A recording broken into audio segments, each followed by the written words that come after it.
सोचिए, जब जीवन के सारे रास्ते बंद दिखें, ऐसे में शिव पुराण का एक खास उपाय बहुत काम आता है। जब कोई इंसान चारों तरफ से मुश्किलों में घिर जाए और कोई रास्ता ना बचे, तो फिर क्या किया जाए?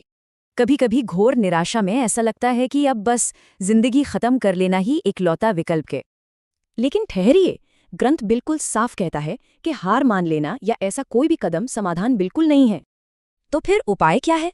शिव पुराण इसके लिए एक बेहद सीधा और असरदार अनुष्ठान बताता है। इसके लिए कुछ महंगा नहीं चाहिए, बस एक कनेर का फूल, एक दुर्वा घास और एक लोटा जल।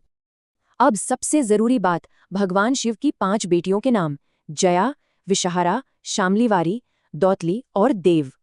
यही वो 5 नाम हैं जो असल में इस पूरे उपाय की सबसे अहम चाबी हैं। चलिए विधि समझते हैं। सबसे पहले शिवलिंग के सामने उत्तर दिशा की ओर मुंह करके खड़े हो जाएं।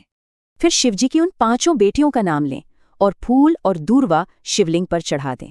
इसके बाद अपनी परेशानी को मन में रखते हुए उस चढ़ाई गई सामग्री पर धीरे धीरे जल अर्पित करें।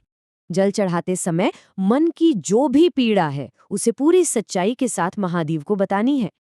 अब सवाल ये है कि इस उपाय को करने के बाद असर दिखने में कितना समय लगता है? स्रोत का दावा सुनकर हैरानी होगी। इसके लिए महीनों तो क्या, दिनों का भी इंतजार नहीं करना पड़ता। जी हाँ, शिव पुराण के अनुसार इस अनुष्ठान के बाद सिर्फ 4 घंटे के भीतर राहत मिलने लगती है।